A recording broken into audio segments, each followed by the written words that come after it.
tous. Bienvenue dans la présence glorieuse de notre Père. Bonjour à tous ceux qui sont en haut. Que Dieu vous bénisse. Les grâces multipliées sur vous. Alléluia. Alors, quelques petites annonces avant de commencer à partager la parole de Dieu ensemble. J'aimerais juste encourager les étudiants à être à leur programme de lecture. C'est à 16h, pas à 16h30, pas à 17h, encore moins à 18h. Donc soyez à l'heure, soyez excellents, venez à l'heure. Et j'encourage tous ceux, même ceux qui ne sont pas étudiants, peuvent prendre part à ce programme. Donc pendant 3 mois, nous allons lire la Bible en 3 mois. Et tu pourras au moins avoir une idée panoramique des Écritures. Amen. Je voudrais aussi annoncer que le torrent de vie qui va paraître le dimanche prochain sera en 2 versions. Il y aura une version commune et il y aura une version pour les responsables. Donc les responsables des SR, GSR et de proximité auront une version spéciale où nous allons partager des choses un peu plus spéciales en plus des méditations de chaque jour. Je pensais que quelqu'un allait être content. Amen. Oh, c'est trop mou. C'est trop mou cette acclamation. C'est trop mou. Alléluia.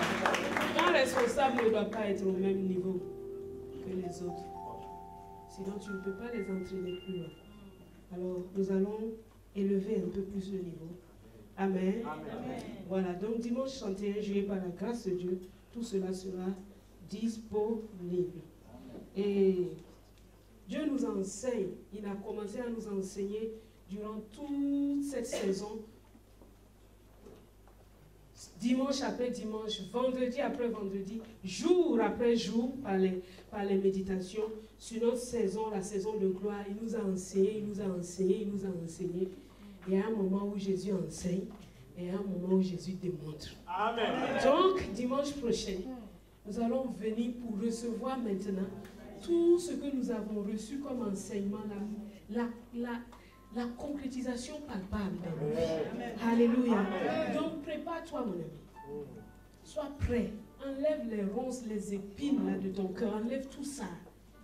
Ne sois pas un chemin. Et viens comme une bonne terre et reçois. Invite aussi beaucoup tes amis et sois présent à la semaine de prière. Parce que nous allons prier cette semaine. Nous allons prier vraiment. Amen. Ça sera la prière. Amen. Prière. Amen. Vous savez ce que c'est? On va prier. Sérieusement. Parce que nous ne voulons pas passer à côté de son cadeau.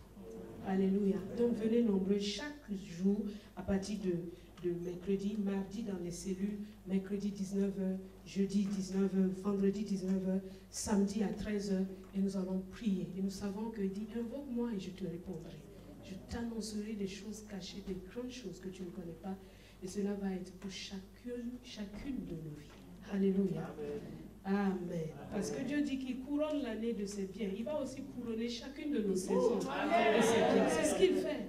Il annonce une saison, à la fin, il la couronne pour ouvrir une autre. Alléluia. Gloire à Dieu. Je voudrais juste m'excuser pour tous ceux qui sont en haut. Nous vous présentons toutes nos excuses pour la chaleur. Nous comprenons très bien, mais soyez patients. Parce que nous avons avancé dans le dossier de l'électricité. Nous avons déjà réglé tout ce qui devait être réglé. C'est juste maintenant une question de temps pour que les ingénieurs en électricité viennent arranger tout ça. Donc, pardonnez-nous et prenez courage. Bientôt, vous serez vraiment dans la bonne fraîcheur. Et nous aussi, d'ailleurs. On n'a pas si frais, c'est pas si frais que ça aussi ici. Donc, soyez encouragés. Alléluia. Amen. Alors, nous allons ouvrir nos Bibles. Le thème de ce matin, fortifie-toi. Prends courage. Amen. Mode d'emploi. Amen. Fortifie-toi. Prends courage. Mode d'emploi. 2 points. Mode d'emploi. J'ai parlé un peu comme un médecin aujourd'hui. c'est pas égal, c'est 2 points. 2 points, mode d'emploi. Nous prions pour la parole. Seigneur, nous sommes là et nous sommes heureux d'être là. Parce que dans ta présence, il y a d'abondantes joie. Et tu viens nous donner ta parole abondamment. Et nous voulons la recevoir. Nous ouvrons nos cœurs, nous ouvrons nos oreilles, nous ouvrons nos mains, nous ouvrons nos yeux pour voir, pour entendre et pour recevoir pleinement tout ce que tu as à nous donner. Nous recevons de ton esprit toute la force, la grâce dont nous avons besoin pour que cette parole s'asseye dans nos cœurs et qu'elle y demeure. Père, nous te rendons grâce. Au nom de Jésus, merci pour ton assemblée, que tu bénis, que tu fortifies en ce moment. Que tout l'honneur et la gloire soient à toi. Au nom de Jésus, Amen. Amen. Alléluia. Amen. Josué chapitre 1, versets 7 à 9.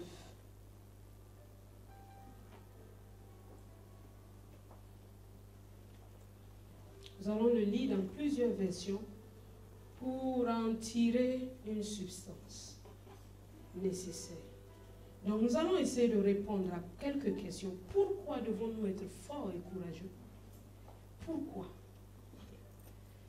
Pourquoi devons-nous être forts et courageux? Ensuite, je vais donner une chose importante à savoir. Et nous allons enfin terminer par comment être fort et courageux. Amen. Amen. Il faut bien savoir l'enjeu du combat. Pourquoi Dieu parle comme ça? Pourquoi Dieu parle ainsi à Josué? Afin que nous aussi nous puissions en tirer instruction pour notre vie présente. Amen. Alors Josué chapitre 1 verset 7 à 9 nous dit ceci. Fortifie-toi seulement et aie bon courage en agissant fidèlement selon toute la loi que Moïse, mon serviteur, t'a prescrite. Ne t'en détourne ni à droite ni à gauche, afin de réussir dans tout ce que tu entreprendras. Que ce livre de la loi ne s'éloigne point de ta bouche. Médite-le jour et nuit pour agir fidèlement selon tout ce qui est écrit. Car c'est alors que tu auras du succès dans tes entreprises. C'est alors que tu réussiras. Ne t'ai-je pas donné cet ordre? Fortifie-toi et prends courage. Ne t'effraie point et ne t'épouvante point, car l'Éternel, ton Dieu, est avec toi dans tout ce que tu entreprendras. Amen. Amen. Nous allons le lire tous ensemble, mais à partir du verset 6. Verset 6 de Josué chapitre 1. Alors, nous y allons. 1, 2, 3.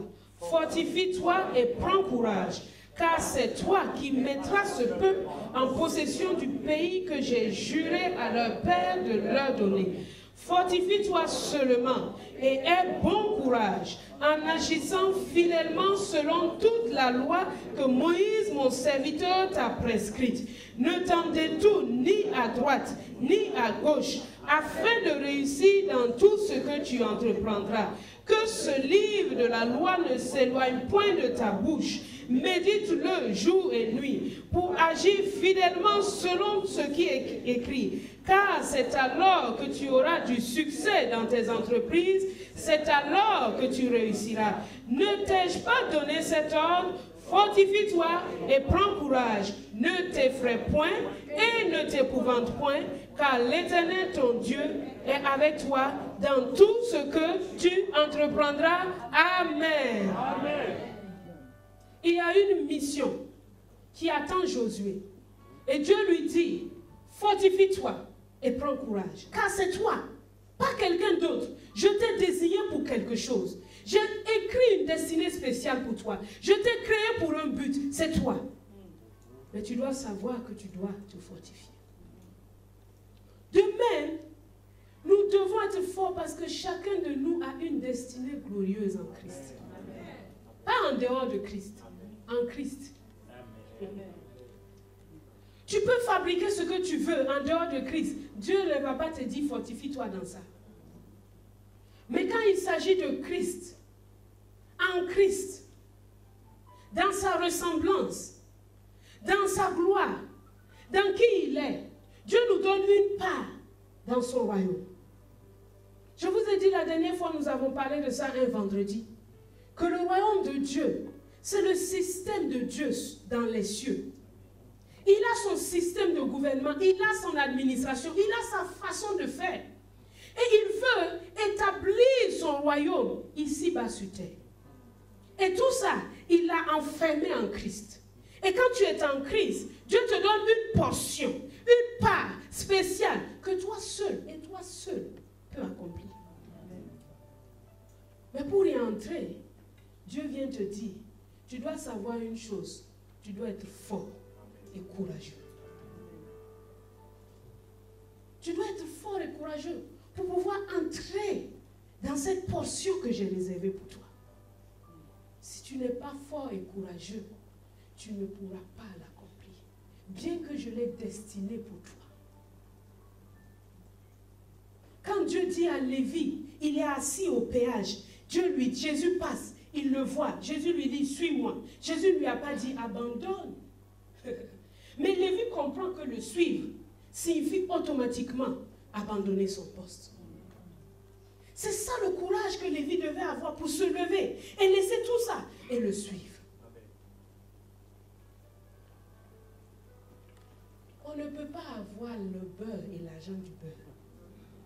Il y a des gens qui veulent être paresseux. Juste assis, Dieu n'a qu'à faire ce qu'il veut. Il n'a pas dit qu'il est tout puissant, qu'il fasse ce qu'il veut dans ma vie. Non, ça ne marche pas comme ça. Amen. Tu as une contribution à apporter. Tu as quelque chose à apporter. Ce n'est pas juste s'asseoir et puis ça s'accomplit. Si tu t'assois pour que ça s'accomplit, c'est Satan qui va décider de ce que ta vie va devenir. Lui, il ne demande la permission de personne. Il n'est pas poli, hein? Pas du tout. Il n'est pas du tout poli. S'il entre chez toi, tu lui dis assieds-toi seulement au salon. Le temps que tu reviennes, il est dans la chambre en train de fouiller dans tes affaires. Satan n'est pas poli. Mais Dieu, il ne te forcera jamais la main. Donc, à un moment donné, nous devons nous arrêter et dire, qu'est-ce que je veux pour ma vie? Parce que nous avons reçu le droit de choisir. Qu'est-ce que je veux pour ma vie? Voici ce que Dieu veut. Mais moi, qu'est-ce que je veux? Et mon choix déterminera où je vais aller. Amen. Et Dieu va me suivre. Il va me laisser dans ça. Il ne va pas dire, oh, tu sais, j'avais beaucoup plus. Il va peut-être encore, mais il ne viendra jamais faire le choix à ta place. C'est pour ça que ce garçon, c'est toi qui dois décider de le laisser. Ne dis pas à Dieu, comme j'ai entendu dernièrement, Saint-Esprit, si tu n'es pas d'accord avec cette relation, tue le garçon. Il y a une fille qui a fait une prière comme ça. Tue-le, parce que moi je n'arrive pas, tue-le. C'est trop facile. Saint-Esprit va tuer les gens alors qu'il veut les sauver. Tu te prends pour qui? C'est à toi de faire ce choix. C'est à toi de décider que tu ne mentiras pas. C'est à toi de décider que tu ne boiras pas. C'est à toi de décider quel est le chemin que tu veux prendre dans ta vie.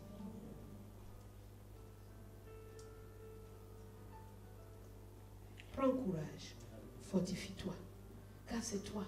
Il y a une destinée glorieuse pour chacun. Il n'y a pas des gens juste des chouchous de Dieu. Tu vois, les chouchous de Dieu, Dieu a des belles choses pour eux. Et ils brillent. Et puis, il y a d'autres qui sont les moins chouchoutés de Dieu. Non, non, non. Amen. À celui qui veut, qu'il vienne et qu'il boive. Amen. Amen. Mais il faut savoir que ce choix va te demander du courage. D'abandonner certaines choses. Ce choix va te demander de couper avec certaines choses. On a vu ça un vendredi. Jésus dit, si tu veux entrer dans la vie, si ta main droite ou ta main gauche est pour toi, une coupe et jette. Amen. C'est radical, mais c'est ton choix. C'est toi qui décides ce que tu veux. Et Dieu te dit, j'ai une destinée glorieuse pour toi. Il vient te l'annoncer, afin que tu ne dises pas que tu ne le savais pas. Mais après, c'est à toi de prendre courage. Pourquoi devons-nous prendre courage? Parce qu'il est une destinée glorieuse que Dieu a pour nous en Christ. J'ai un but à atteindre. il y a quelque chose que je dois accomplir. Il y a des vies que je dois impacter.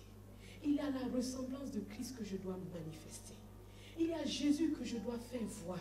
Les gens doivent voir et dire, waouh, ça c'est Jésus. C'est Jésus qui marche. On dirait que c'est Jésus. Oui, c'est ça l'appel de ma vie. Et pour ça, il faut prendre courage. Parce que la mentalité du monde et la mentalité de Christ sont diamétralement opposées. Tu vas subir des moqueries. Oui, ça c'est le petit niveau. Tu peux être abandonné, oui. Critiquer, ah non, ça c'est le plus petit niveau. Tu dois être déterminé. Qu'est-ce que je veux? Est-ce que je ne vais pas souffrir dans ma chair? Oui. Est-ce que ma volonté même ne va pas s'ériger contre ce que Dieu veut? Oui.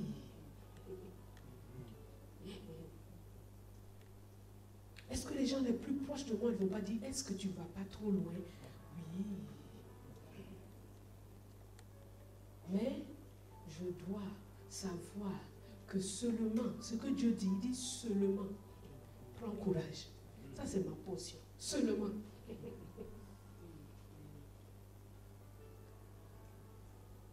Maintenant, ça c'est le but. Le but ultime, c'est ça.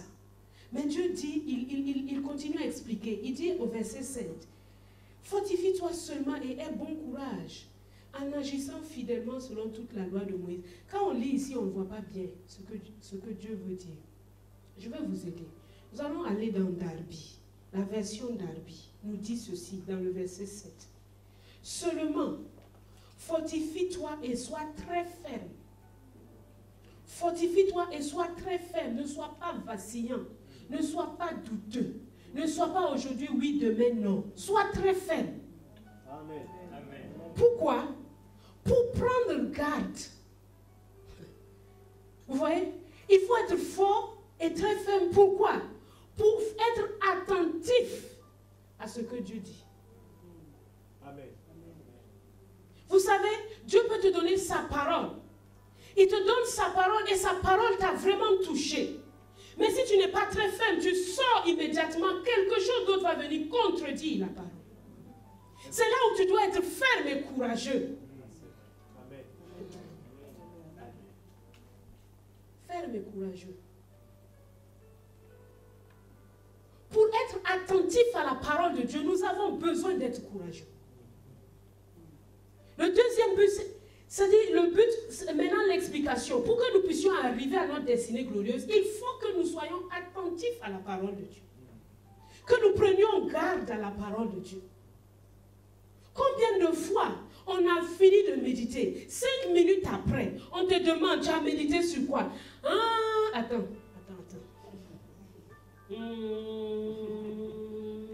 Ah oui, je me rappelle maintenant. Attends. Ça veut dire que là, il y a déjà un problème. Parce que Dieu veut que ton focus soit la parole. Et que tu prennes garde à elle. Que tu sois focalisé sur la parole. Combien de panneaux publicitaires veulent nous détourner? Dès qu'en traversant la ville même déjà, tu peux penser à 1001 choses avant d'arriver à l'église. Vrai ou faux? Parler de 1001 choses. Qu'est-ce qu'il y a? Vous savez, notre attention ne peut être que sur une seule chose à la fois. On dit que les femmes sont comment on dit, tâches.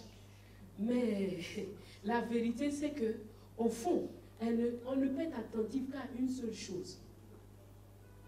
Je ne peux pas être attentif à deux choses en même temps.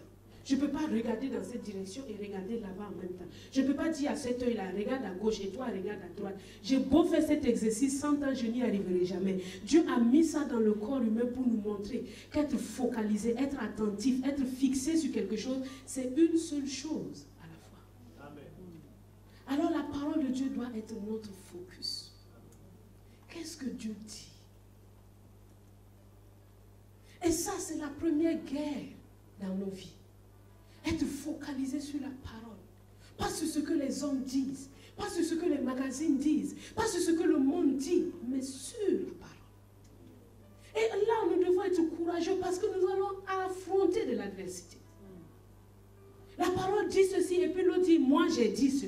Même toi-même, ta propre volonté dit aussi autre chose.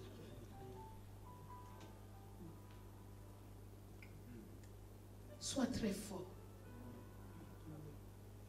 Sois très fort. Dieu t'a donné un nom. Le monde veut que tu en aies un autre. Sois très fort pour refuser, qu'importe les persécutions. J'ai déjà reçu un nom. Ce nom-là, je le garde et il est à moi. Je ne sais pas si vous avez vu le film Racine. Kunta Kinte. Il a été emmené esclave alors que c'était un fils de noble.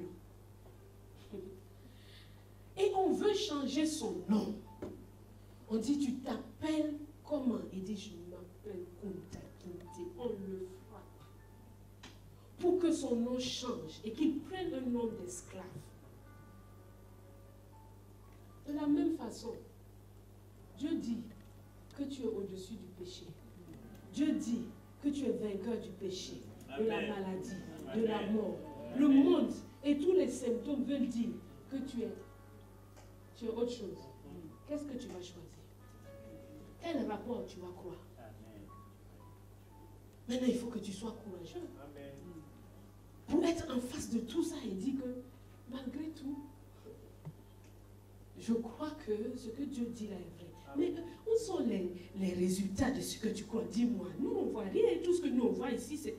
Il faut que tu sois fort pour dire, je marche par la foi et non par la vue. Je marche par la foi et non par la vue. Ce que tu as dit est vrai. Le monde entier et tout ce qu'il contient vient de Dieu, de sa parole. Alors il ne peut pas me mentir. Je n'ai peut-être pas vu, mais je choisis de croire.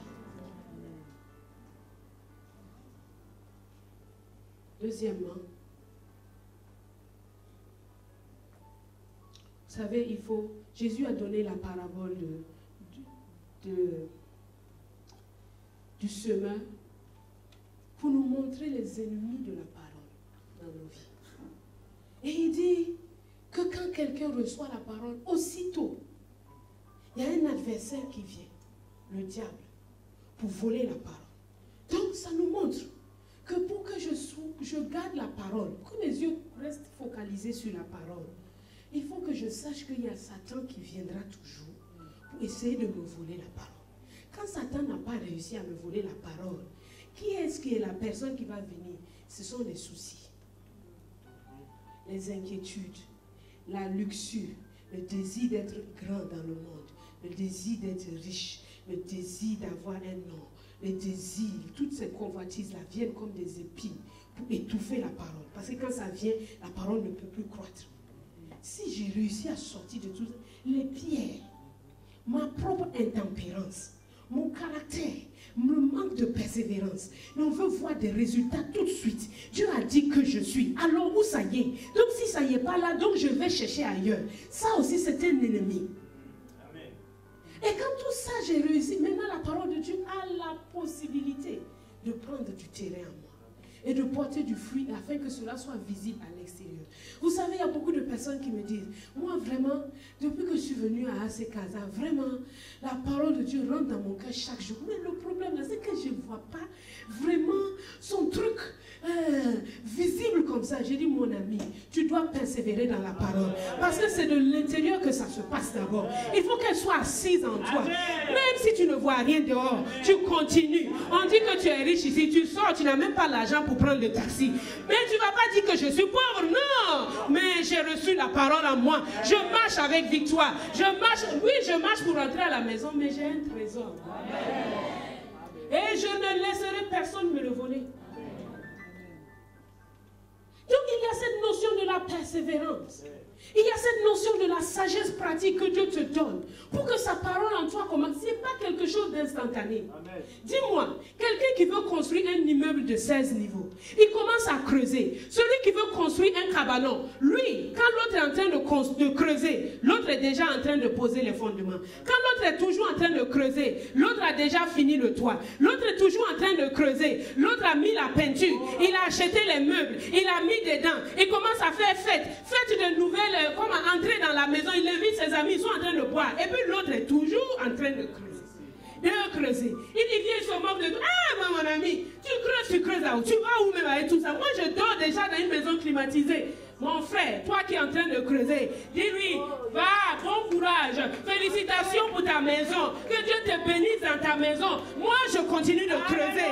Je creuserai, parce que mon immeuble là, quand ça va commencer à monter, dans ton cabanon, tu vas juste commencer à faire comme ça, jusqu'à, tu ne vas pas voir la fin. Moi, je prends mon temps, parce qu'il faut que la parole prenne des racines. Il ne s'agit pas d'être rapide. Il s'agit d'être profond et de savoir où je vais. Je veux ressembler à Christ. Je veux être exactement comme lui. Alors je n'ai pas de crainte. Je refuse de me laisser intimider par les gens autour de moi. Je refuse de me laisser questionner. Tu es sûr que ton Dieu est visible? Oui, il est visible. Dans sa parole, il m'a laissé des preuves dans toute la création. Quand je vois les enfants d'Israël, quand je vois Ismaël et tous les autres, je sais que Dieu est vivant. S'il n'était pas vivant, il n'aurait pas existé. Parce qu'il a montré à Abraham qu'il est fidèle. À une femme de 90 ans, il a fait sortir un enfant. Il est fidèle. Je n'ai pas besoin de douter. Je creuse. Parce que je sais où je vais. Tu dois creuser, mon ami. Tu ne dois pas rester à la surface. Si tu veux des résultats rapides, vas-y, tu vas les avoir.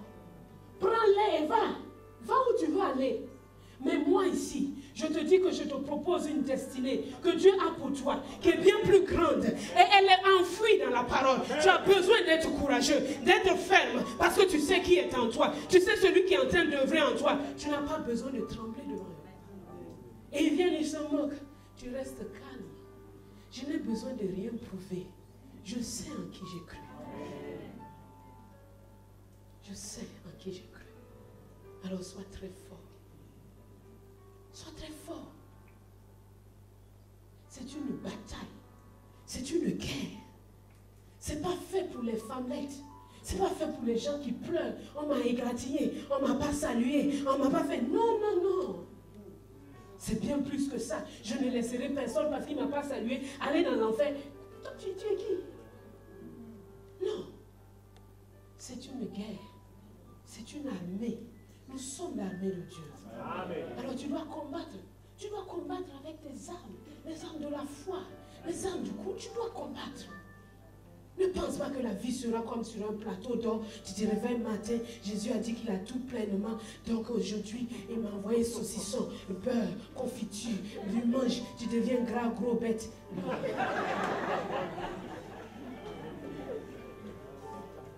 C'est une guerre. Amen. Contre le diable, contre le monde et contre ta propre volonté. Amen. Et chaque jour, avec l'âme, tu dis Dieu, j'ai confiance en toi. Amen. Qu'importe, je te suivrai. Et les gens commencent par voir que, waouh, il a changé. Et nous, on pensait qu'il doit pleurer. Pourquoi il rit? Il sait ce qui a été de lui.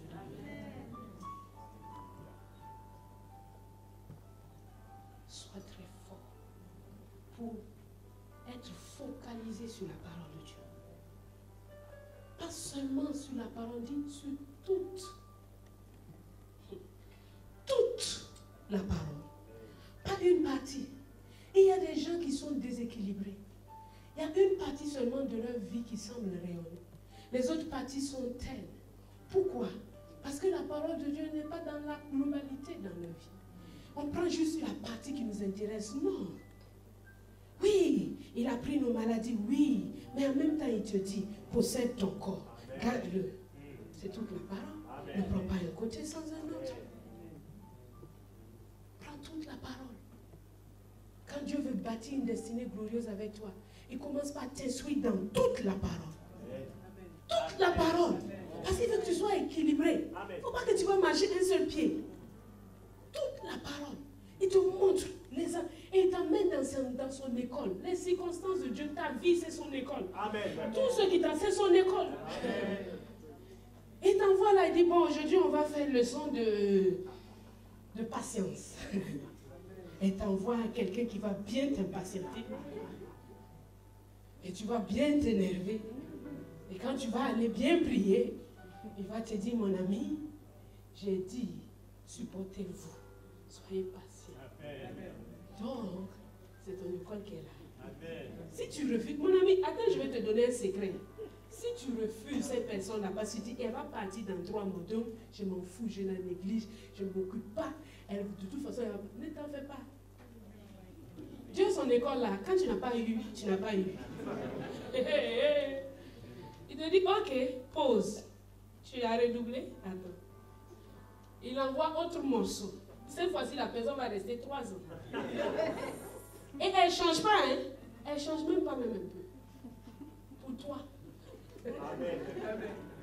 Donc, je vais te donner une astuce. Tu vois, entre collègues de classe, on se donne des astuces sur le professeur. Le prof là, faut mieux, tu vas faire vite, vite. Si tu te donnes l'exercice, tu fais ça rapidement. Comme ça, tu vas passer rapidement. Si tu veux rester, ok. Amen. Fais ça vite, vite. Même si ça te fait mal, fais ça vite, vite. Comme ça, tu vas avancer vite, vite. Sinon, en tout cas, je t'ai donné un tuyau. On est tous dans la même école.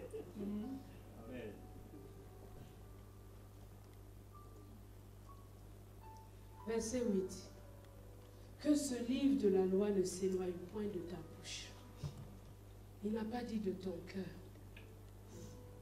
Il a dit de ta bouche. Il a dit de ta bouche. Le mot cœur là, ça existait. Donc Dieu pouvait dire cœur. Mais il a dit bouche. Amen.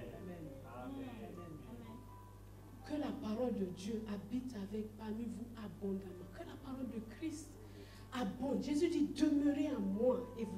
Et si vous demeurez en moi, que mes paroles demeurent en vous. Mes paroles demeurent en vous. Elles restent en vous. Quand je l'ai reçue, je sors. Je commence à la parler. À la parler. C'est celle-là, dans ta bouche. Dans tes conversations, c'est quoi qui sort? Dis-moi. Dans ta bouche. Et il met 2 points virgule pour montrer maintenant comment est-ce que la parole va rester dans notre bouche. Il dit, médite-le jour et nuit. Médite-le jour et nuit. Médite-le là, ça veut dire plusieurs choses en même temps. Médite-le, c'est d'abord imagine la parole. Il faut que la parole remplisse ton imagination.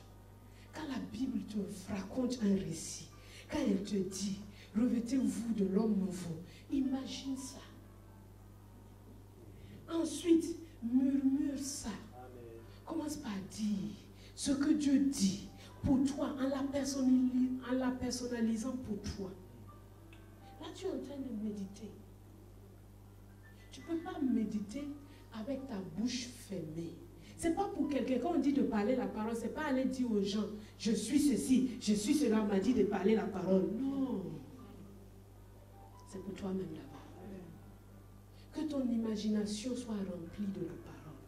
On dit qu'il y a du matériel sur lequel tu dois imaginer. C'est la parole de Dieu, pas tes problèmes.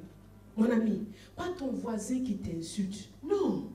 Pas la maladie, pas les manques, pas le système du monde.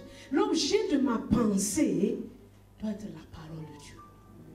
Et ça, c'est quelque chose dans laquelle tu dois t'exercer. La Bible me dit, exerce-toi à la piété. Exerce-toi à vivre comme Dieu veut que tu vives. Et Dieu veut que tu penses à la parole chaque jour. C'est un exercice de chaque fois ramener sa pensée. Oh, mais je pense à quoi là maintenant? Ok, on revient. Ok, on revient. Ok, on revient. Et en faisant ça, et en la murmurant, le murmure commence à prendre un peu plus d'assurance. Et ça devient des paroles bien audibles. Et ça peut rugir comme le cri d'un lion. C'est-à-dire que quand tu fais ça, le jour où tu es face à la situation donnée, tu rugis comme Joseph. Joseph face à la femme de Potiphar, il ne s'est pas arrêté pour dire réflexion, réflexion. Comment pouvons-nous faire pour gagner des deux côtés? Le beurre et l'argent du beurre. Non. Il était déjà ferme dans son truc. Il a dit, comment pourrais-je faire un si grand mal? Et pécherais-je contre Dieu? Contre Potiphar? Non. Il avait Dieu constamment sous son regard. En étant esclave, il avait Dieu constamment sous son regard. En étant employé, il avait Dieu constamment sous son regard. Et donc, face à la femme de Potiphar, ce n'est pas Potiphar qu'il voyait, mais il voyait Dieu. Il dit, comment je vais pécher contre Dieu? La vie de Joseph a toujours été une vie de joie parce que Dieu était devant ses yeux. Quand tes problèmes sont devant tes yeux, tout est devant, c'est toi-même devant tes yeux. Mon ami, je comprends pourquoi tu es si triste. Et si tu voulais lever un peu les yeux, Alléluia. voir le roi de gloire et l'admirer, tous ces trucs-là, ça ne va plus paraître devant toi. Qu'est-ce que je vais transporter pour aller de l'autre côté? Dites-moi. Qu'est-ce que je vais transporter? De l'or, de l'argent? Qu'est-ce que je vais transporter? Mais qu'est-ce qui te tient si tant à cœur? Dieu nous a dit oui, qu'il nous a fait riches, mais ce n'est pas ça le but de notre vie. Amen. Tout ça, c'est la santé, ce n'est pas ça le but de ma vie. Amen. J'ai besoin de la santé pour le servir. Amen. Et parce que je le sais, je suis en bonne santé. Amen. Mais ce n'est pas ça le but de ma vie. Si tu viens à l'église parce que tu as besoin seulement de la santé, mon ami, tu es le plus malheureux. Parce que tu l'auras, mais tu t'en iras pour l'enfer. Non. Ce que Dieu veut, c'est que sa parole pénètre en nous et que nous comprenions son but. Que Jésus soit tellement en nous et nous en lui, que notre vie n'est plus dissociée. Nous avons vu ça dans le verset à mémoriser cette semaine, afin que nous soyons heureux. Quand tu regardes Jésus à ta place, est-ce qu'il va commencer à pleurer parce que papa, je ne m'ai pas donné au talent aujourd'hui? Ah! Jésus va pleurer parce que non, je ne vais pas à l'église, parce que je n'ai pas les chaussures adéquates. Vous allez voir Jésus faire ça? Non, moi je ne vais pas à l'église, pas vraiment. Depuis que je te prie là, Jésus va faire ça. Il est venu pour quoi? Toi aussi tu es venu pour la même chose. Amen. Tu cherches Amen. quoi, mon ami? Il faut avoir les yeux sur le Seigneur.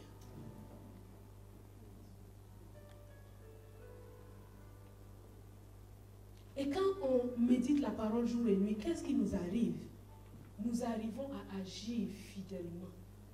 La Bible demande, les gens se disent, comment je vais faire pour vivre la parole de Dieu? Elle est censée force. Mais non, il t'a donné le moyen. En la méditant, la parole de Dieu, la Bible, Jacques dit que la langue est le gouvernail, est comme le gouvernail. Tu veux diriger ta vie, dirige-la avec ta langue. Amen. En faisant ça, ta vie prend la direction immédiate de la parole de Dieu. Ce n'est pas par notre force ni par notre intelligence. Dieu nous a donné tout ce qu'il nous faut. Maintenant, fais ça, mon ami. Sois courageux pour faire ça. Passe quelques nuits, une petite veillée avec la parole de Dieu. Ça va te faire du bien, mon ami. Amen. Au lieu de faire les veillées pour t'empêter sur Dieu. Hein? Tu ne m'as pas fait ça là. Hein? Tu n'as pas fait ça là. Regarde l'autre là-bas. Hey. Dieu dit, ah, s'il pouvait au moins ouvrir la Bible, il y a quelque chose que je veux lui dire.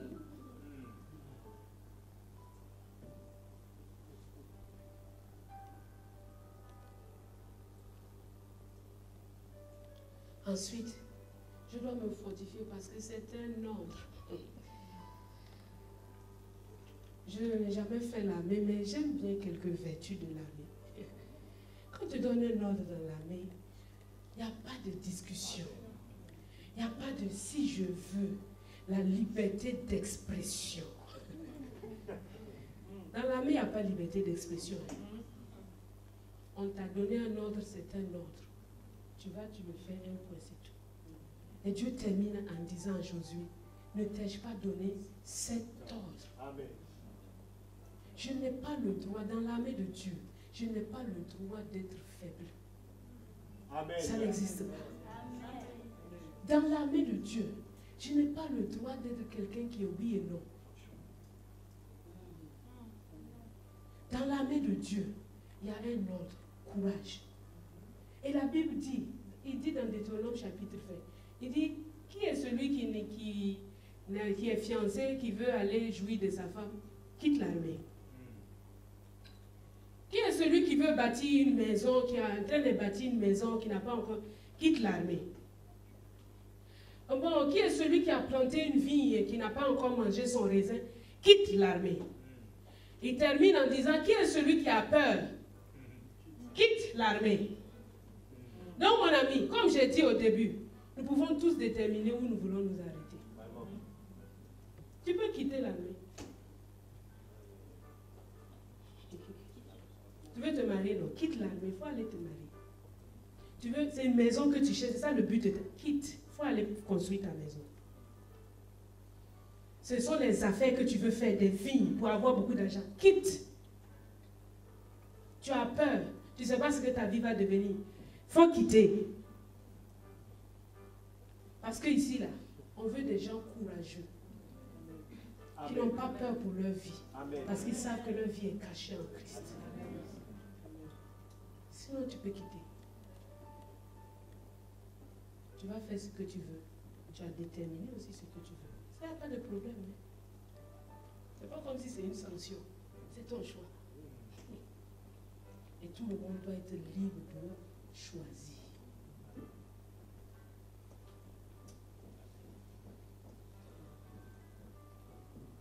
Et ça, le courage et la force est indispensable au succès.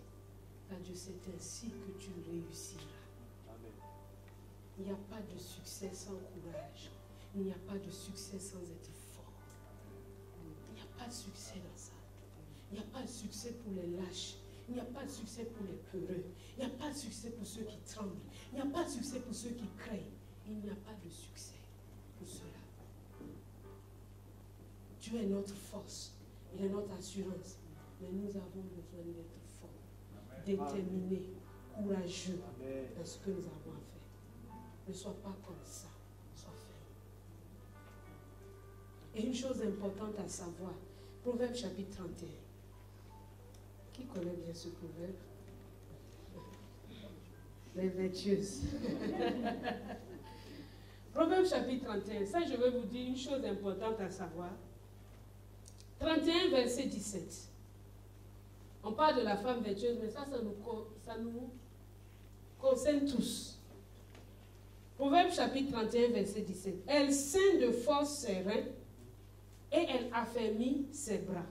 Proverbe 31, verset 25. Verset 25. Elle est revêtue de force et de gloire et elle se rit de l'avenir. Mais le premier verset, deux choses importantes à savoir. La première chose, c'est se ceindre de force. La deuxième chose, c'est se revêtir de force. Se ceindre de force est une notion intérieure. Personne ne voit ça, sauf ceux qui ont les yeux spirituels pour voir. Amen. Ce ceindre de force, c'est qu'à l'intérieur, dans mon homme intérieur, dans mon âme et dans mon esprit, je me ceins de force. Je prends la vérité de Dieu pour attacher tout ce que je suis à l'intérieur.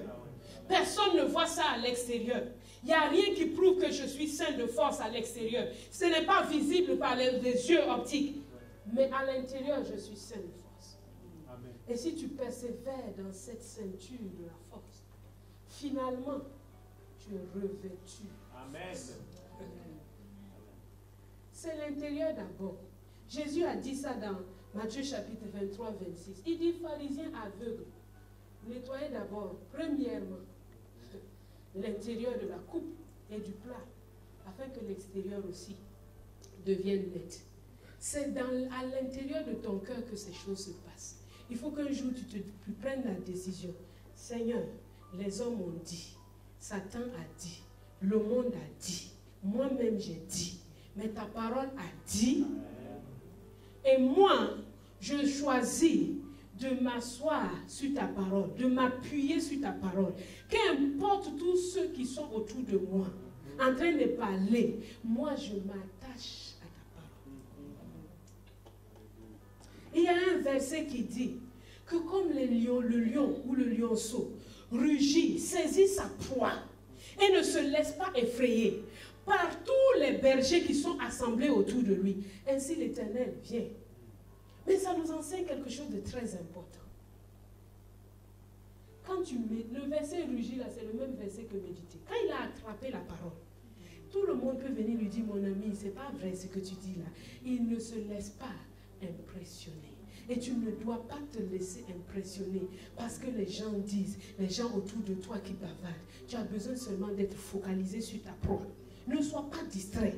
Ne sois pas distrait, mais attrape bien ta proie. Attrape bien la parole que Dieu t'a donnée. Parce que c'est elle ta vie. L'homme ne vit pas de pain seulement, mais l'homme vit de toute parole qui sort de la bouche de Dieu. C'est ta vie et tu dois être focalisé sur elle. La bataille, c'est ça, d'être focalisé sur la parole de Dieu.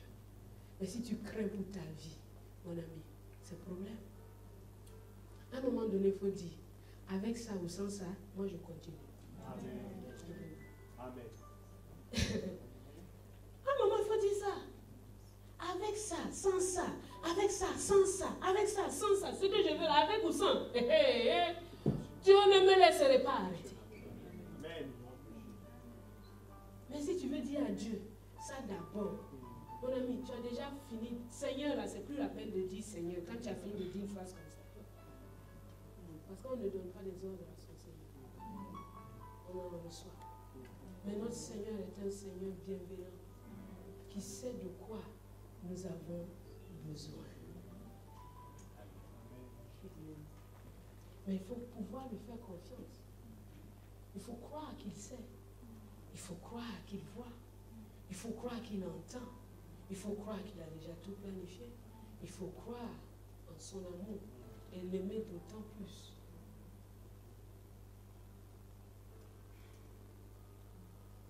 Se ceindre d'abord de force et ensuite être revêtu. Ne pense pas que parce que tu as reçu la parole un jour, demain tout le monde verra le rayonnement.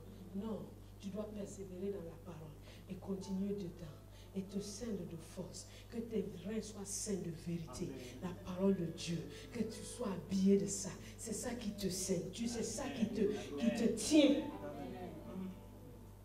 Et un jour, ça commencera par se faire voir. Mais pas à l'extérieur d'abord. Comment rester fort et courageux? Hébreux chapitre 12.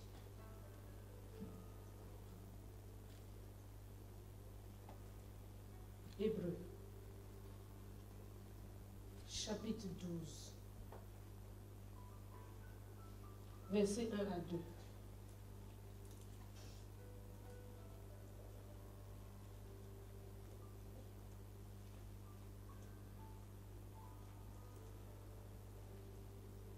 Hébreux chapitre 12, verset 1 à 2.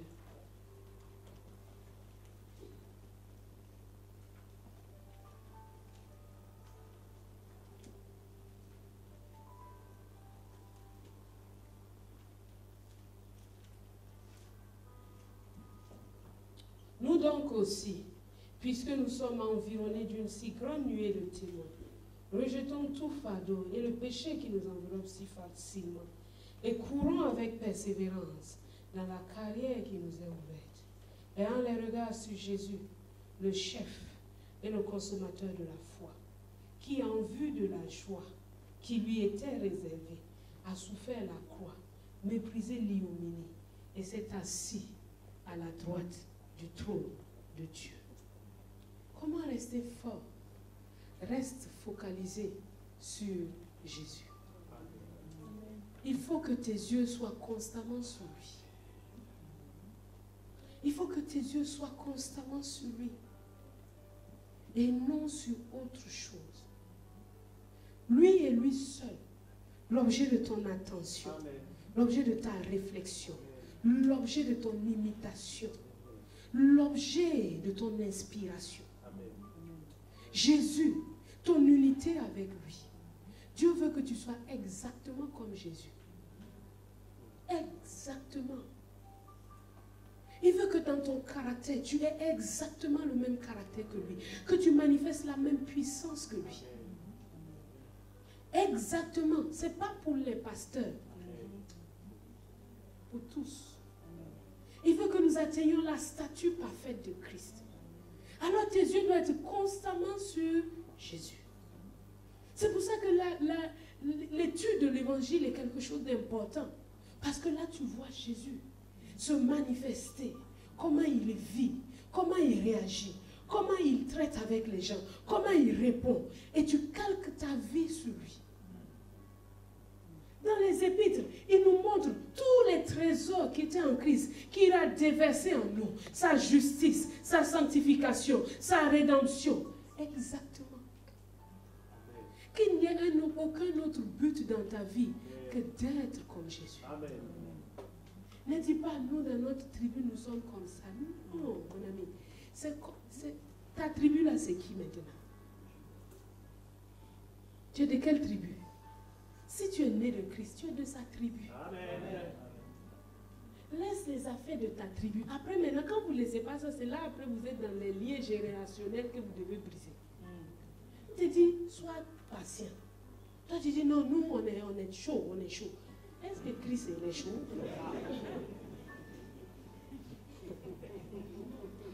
Ta chaleur là, ça envoie quoi? Rien de bon. Lui et lui seul, l'objet de mon attention. Oh, je veux lui ressembler. Je n'ai pas autre chose. Je n'ai pas à me battre pour moi-même. Il l'a déjà fait pour moi. Je n'ai pas besoin de me glorifier moi-même. Il m'a déjà glorifié. Je n'ai pas besoin de démontrer qu'il est en moi. Il est vraiment en moi. Amen. Je vais être comme lui. Les yeux sur Jésus. Sois focalisé sur Jésus. Ne dis pas à Jésus un jour, laisse-moi d'abord quelques instants. Je veux faire mes affaires personnelles. Quand j'aurai fini, nous nous retrouverons. Non. Et je t'assure que chaque fois, l'ennemi voudra enlever ton attention de Jésus pour que tu regardes. Regarde celui-là. Non. Je suis fort et courageux. Amen. Jésus. L'objet de mon attention. Celui à qui je veux ressembler. Et je ne tolère rien dans ma vie qui ne soit pas de lui. Soyons fixés sur lui. Lui et lui seul. L'objet de notre méditation. Amen. L'objet de notre adoration. Amen. Quand nous levons le matin, c'est sa vie que nous devons continuer à vivre. Ma vie, elle n'existe plus. Elle a été crucifiée. Je méritais la mort. Et il a pris ma place. Ma vie est restée dans le tombeau. Amen. Maintenant, la vie qu'il m'a donnée, c'est pour que je vive pour lui. Amen. Je sois exactement comme lui. Et ça doit être le focus de notre vie. Quand tu as ce focus-là, rien ne peut t'ébranler. Découragement, ça n'est pas...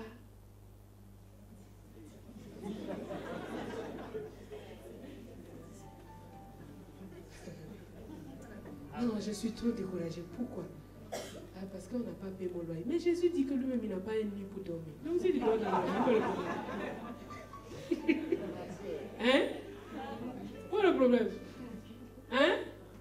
Est-ce qu'on traite un maître plus que un serviteur plus que son maître? Le problème, il est où? Hein, vous n'êtes pas trop d'accord avec mon illustration. Hein? Ils font seulement... Hey! Le problème, il est où? Hein? Si Dieu veut t'envoyer en Afghanistan, ils font... Et puis chacun dit... Fais que ce soit pas moi.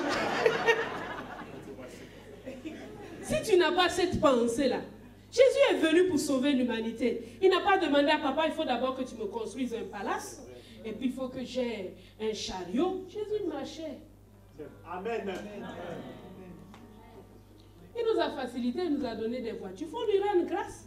Il ne faut pas trop bavarder sur sa tête. Parce que s'il voulait que tu marches comme lui, où est le problème? Il n'est pas mort à ta place. Si tu dois dormir à la belle étoile, loue-le en dormant à la belle étoile.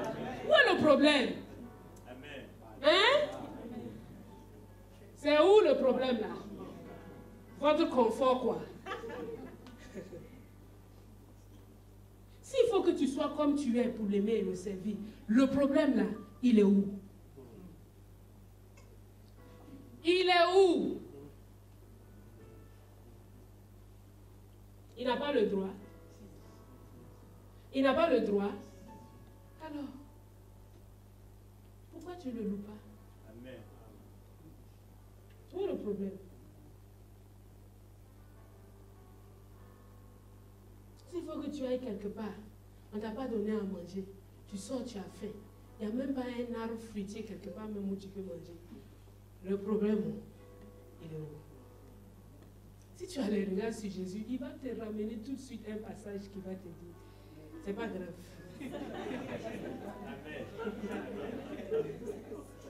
Si tu es arrivé quelque part, on ne t'a pas reconnu. Le problème là, il est où? Est-ce que Jésus, c'est partout où il allait qu'on applaudissait? Et pas là où il a vécu, on dit que, on dit, lui là, où est-ce que... Donc quand ta famille te rejette là, le problème là, c'est où? Pourquoi tu es étonné? Est-ce qu'il y a un sujet d'étonnement dans ça? Non. C'est plutôt un sujet de gloire. Waouh, je suis comme lui. Comme lui. Si on a failli te lapider à cause de Jésus, c'est quoi le problème? Est-ce que lui, on ne l'a pas lapidé? Mais comme il savait qu'il n'était pas temps pour mourir, il a fui. Toi aussi, protégé, vous commencez à courir. Où est le problème? Ne reste pas là pour dire qu'un ange va descendre et vous allez voir, vous allez tous tomber à la renverse. Non, prends tes jambes, commence à courir. Le problème, il n'y a pas de problème dans ça. Jésus lui-même est passé et puis il est parti. On veut l'attraper dans le temple, il se cache. Toi, tu veux sortir ta tête, pourquoi? Tu t'es caché aussi. Tu dis, mais c'est trop la honte, quoi. Le problème, il est où? Tu sais que ce n'est pas temps pour toi de mourir. Jésus a déjà commencé à pleurer. Eh Dieu, tu ne m'as même pas donné femme. Regarde mes disciples là. Pierre, il est marié. L'autre là, il est marié. L'autre là, il est marié. Et moi ici, je suis la chef. Et puis je n'ai pas femme. Comment même je vais les renseigner sur le mariage? Ils ne vont pas me croire. Eh bien toi, tu dis, il faut quand même que tu me... Tu as vu Jésus faire ça? Tu as vu ça? Il faut te dégager de tout ça et commence à servir Dieu. Sois courageux, ne reste pas dans cette société-là, vraiment tous les gens qui sont là-bas, là, ils ont des voitures, ils sont mariés. Moi là, je ne veux pas aller au milieu d'eux. Qui a dit ça? Qui a dit?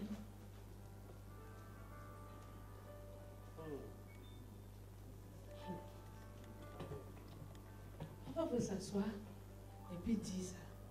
Le problème, il est où là, mon âme? Tu pleures là. Le problème là, maintenant, il est où?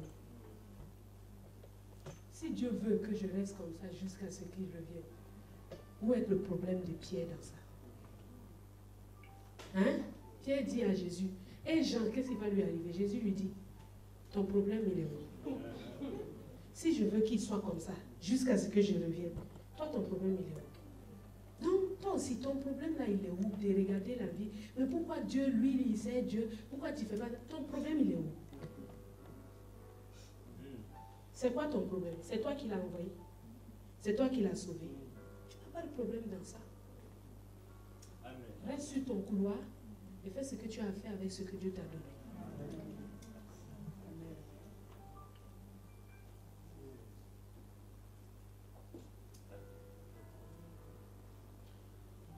Comment rester fort et courageux? Deuxième point. Rester dans la joie tous les jours de sa vie. Il faut choisir la joie. Il faut choisir la joie. La tristesse affaiblit, elle abat. La joie relève, donne de la force, guérit le malade. Amen. Si tu es malade et que tu es tout le temps triste, tu guériras pas vite. Parce que la Bible me dit que le cœur joyeux est un bon remède. Amen. Sois joyeux.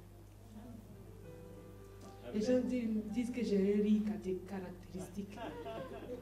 Mais j'ai appris à rire très jeune. Parce que je faisais souvent des dépressions. Et un jour, le Seigneur m'a dit, parce que j'ai donné ma vie très jeune au Seigneur, ris. Personne ne m'a dit ça, il m'a dit ris. Je suis partie dans il n'y avait pas de miroir, hein, mais je suis partie dans la forêt parce qu'on était dans un internat de jeunes filles à Loubila.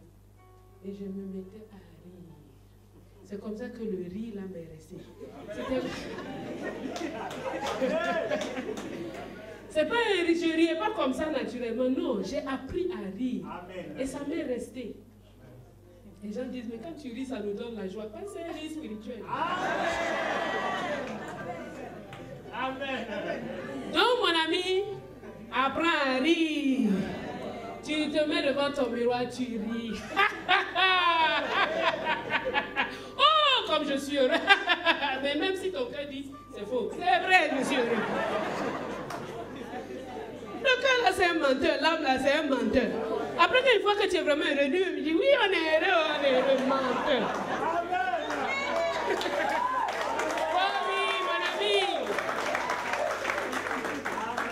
Si tu as une tendance mélancolique, apprends à rire. Amen. Ris. Amen. C'est ça le caractère de Jésus. Ris. Continue de rire. Ris seulement. Choisis la joie. Néhémie 8, 10.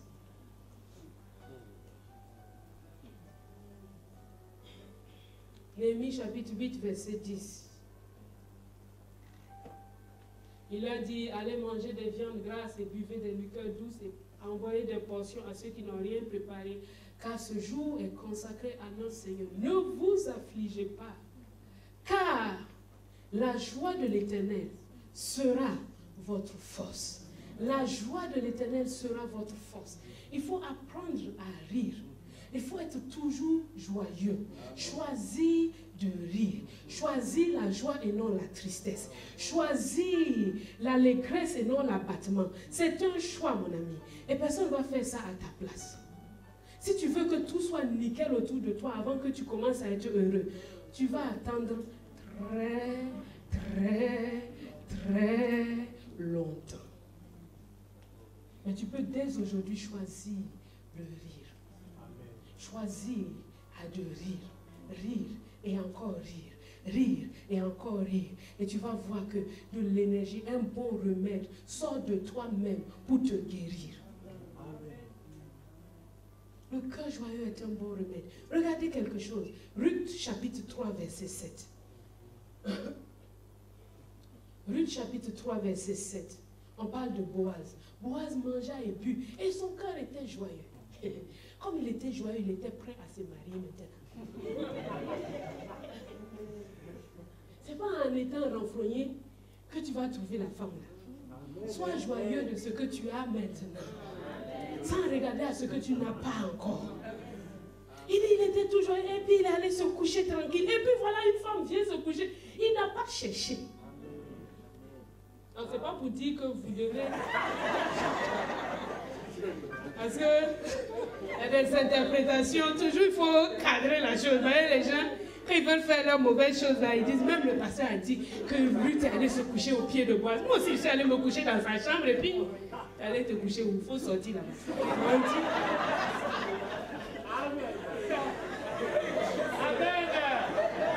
Il ne faut pas rentrer dans sa chambre. En passant, je dis en même temps, les filles, vous êtes étudiantes. Un garçon ne va pas rentrer dans ta chambre. Il rentre là-bas pour faire quoi? Même chose pour les garçons. Il va rentrer là-bas pour faire quoi? Ce n'est pas ta femme, ni ta fiancée. Et même ta fiancée ne va pas rentrer là-bas. Elle va rentrer là-bas. Pourquoi faire? Si tu n'as pas de salon, attends-moi en bas. Amen. On va poser en bas. Sinon, allez dans un café. Amen. Eh oh! Tout le monde est d'accord? Il y a des gens qui ne répondent pas. Hey, dites Amen. Ok. Encore moins s'asseoir ni se coucher. Ça, c'est même la catastrophe. Bon. Proverbe chapitre 17, verset 22. Un cœur joyeux est un bon remède. Mais un esprit abattu dessèche les os.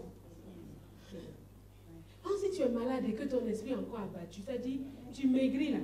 Vous savez que quelqu'un peut maigrir juste parce qu'il pense beaucoup. Vous avez déjà vécu ça vous-même. Donc, choisis la joie. Choisis la joie, mon ami. Amen. Proverbe chapitre 15, verset 13. Un cœur joyeux rend le visage serein. On dit, mais il est paisible. Oui, c'est parce que son cœur est joyeux. Oh, mais il n'est pas agité. Oui, son cœur est joyeux. Mais quand le cœur est triste, l'esprit est abattu. Il y a des liens très étroits entre l'âme et notre esprit. Quand notre âme n'est pas dans la joie, elle va affecter notre esprit. C'est pour ça que David disait souvent, réjouis-toi mon âme. Mon âme, ne t'abats pas, roule encore. Donc parfois, tu as fini de prier, commence à chanter. Tu sais que tu as tout déposé. Pourquoi? Ce n'est pas les chansons du genre, je suis misérable, viens me secourir.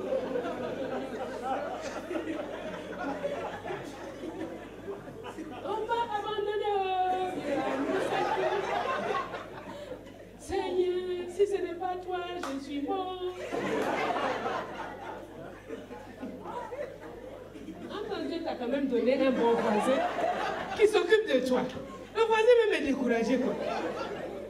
Si ce n'est pas, donc Dieu va descendre en forme comment pour t'aider. Sois reconnaissant pour les gens qui sont autour de toi.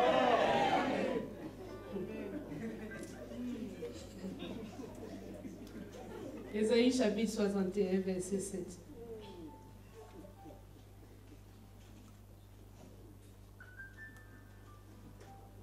Au lieu de votre opprobre, vous aurez une portion double. Au lieu de l'ignominie, ils seront joyeux de leur part. On s'arrête d'abord. Ils seront joyeux de... Il y a des gens qui ne sont jamais contents de ce que Dieu leur a donné.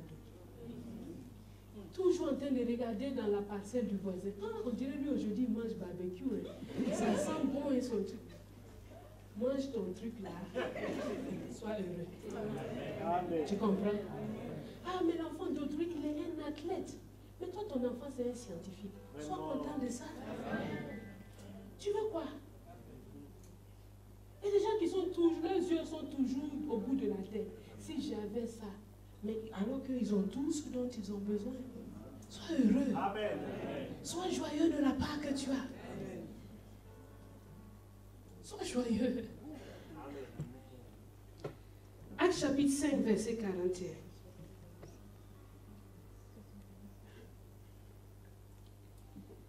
Les apôtres se retiraient de devant le Sanhédrin, joyeux, joyeux d'avoir été jugés dignes de subir des outrages pour le nom de Jésus. La persécution est un sujet de grande joie. Il y a d'autres qui disent joyeux, même dans la persécution, joyeux. On te persécute, mais c'est toi qui chantes. Joyeux. On te calomnie, non, tu es joyeux. Pas les chants qu'on fait pour piquer l'autre.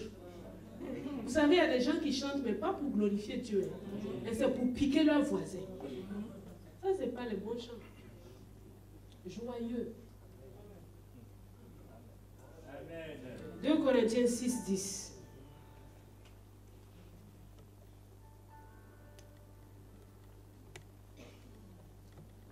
L'apôtre Paul parle, il dit que les gens nous regardent comme attristés, mais nous sommes toujours joyeux. Les gens te regardent, mais lui là, normalement, il doit tout abandonner pour aller se mettre dans un petit trou pour commencer à pleurer son sort. Mais non, il est tout content tous les jours. Il est heureux parce qu'il sait à qui il fait référence. Amen. Ses yeux sont sur quelqu'un. 1 Thessaloniciens 5, 16. Soyez toujours joyeux. Amen. En été, joyeux. En hiver, joyeux. L'hiver, là, arrêtez d'être gronchon. Il faut aussi que l'hiver existe. S'il n'y a pas d'hiver, il n'y aura pas de pommes. Parfois, quand le froid n'est pas bien froid, en été, vous n'avez pas les bons fruits. Sois joyeux. Hiver comme été. Amen. Les temps d'abondance comme les temps de manque. Joyeux et constamment joyeux. C'est un choix. Parce que tu sais que même si tu t'attristes ou tu pleures, ça ne va pas ajouter un seul iota. Au contraire, ça peut même te créer des maladies.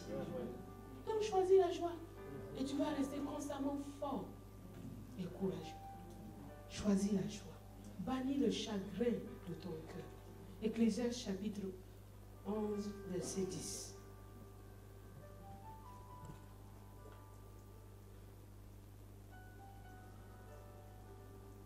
Ecclésiaste 11, 10. Bannis de ton cœur le chagrin et éloigne le mal de ton corps. Bannis le chagrin. Ce n'est pas une question d'être insouciant. Non. Mais c'est une question de bannir tout ce qui vient m'abattre. Mais d'être focalisé sur Jésus. D'être focalisé sur Jésus. Qu'est-ce qui t'abat à l'intérieur de toi? Laisse ça de côté. Sois focalisé sur Jésus. Ce qu'il est pour toi. Ce qu'il est en toi. Et ce que tu es en lui. Et sois focalisé. Reste dans la joie. Choisis la joie. Choisis de rire. Choisis de lui adresser tes prières et de retrouver la paix dans ton cœur. Choisis de croire qu'il est en toi et que jamais il ne te délaissera ni ne t'abandonnera. Choisis la vie. Choisis la vie. Ainsi, tu resteras toujours fort et courageux. Le troisième point pour finir, d'en rester fort et courageux, ne crains pas pour ta vie, mais livre-la à Dieu. Jésus a dit, celui qui voudra sauver sa vie la perdra, et celui qui la livrera à cause de moi et de l'évangile la conservera. Parfois, il faut regarder ta vie et ne pas la regarder comme si elle est si précieuse que ça. Est-ce que tu as à préserver tant? Mais cède-la et sache que tu as un gardien, un protecteur, quelqu'un qui veille sur toi et qui dit que si tu lui donnes ta vie, lui, il va la garder pour toi. Sois fort et courageux. Si tu veux une destinée glorieuse, il faut que tu saches que tu dois être fort et courageux. Amen. Fort et courageux pour rester focalisé sur Jésus, le chef et le consommateur de ta foi. Lui, il a méprisé la honte. Il a vu la joie à venir. Parfois, il faut oublier tout ça et voir dans l'éternité ce que Dieu a en réserve pour moi et être focalisé sur ça et continuer sa marche sans jamais se détourner ni à gauche ni à droite, mais rester droit. C'est comme la vision de la gloire de Dieu avec les chérubins dans Ézéchiel. Il marchait droit. Il ne se détournait ni à gauche ni à droite. S'ils marchent comme ça, ils marchent droit. S'ils veulent marcher, ils ne vont même pas bouger un peu. Ils restent à leur place et ils marchent. Donc de la même façon, nous aussi, nous devons être droits, marcher droit, sans nous écarter à gauche et à droite. Nous démettre des raisonnements qui parfois viennent nous enlever du focus de la parole. Nous avons besoin d'être forts et courageux parce que notre destinée en dépend. Une destinée glorieuse, c'est pour ceux qui sont forts et courageux. Et pour l'être, il faut savoir que c'est d'abord de l'intérieur vers l'extérieur. N'attends pas que ça sorte d'abord. Non, fortifie-toi à l'intérieur. Et persévère dans cette force intérieure. Persévère dans cette force intérieure. Persévère dans cette force intérieure. Et finalement, la force intérieure sera une force extérieure, visible, de laquelle tu te réveilles. Et que tout le monde voit. Et tout le monde peut dire, voici, il est plein de force. Mais ça n'a pas commencé le jour où les gens ont commencé à dire ça. Non, ça peut être commencé 10, 15, 20 ans en arrière. Et tu as persévéré dans ces choses. Et la gloire de Dieu se manifeste dans sa vie. Elle se révèle. Et les gens voient et disent, waouh, ça c'est Christ qui est en train de marcher. Nous voyons le visage de Christ. Nous voyons son caractère. Nous voyons sa puissance. Ces miracles ne sont pas terminés. Il continue à les faire au travers de ta vie, au travers de ma vie. Que Dieu vous bénisse.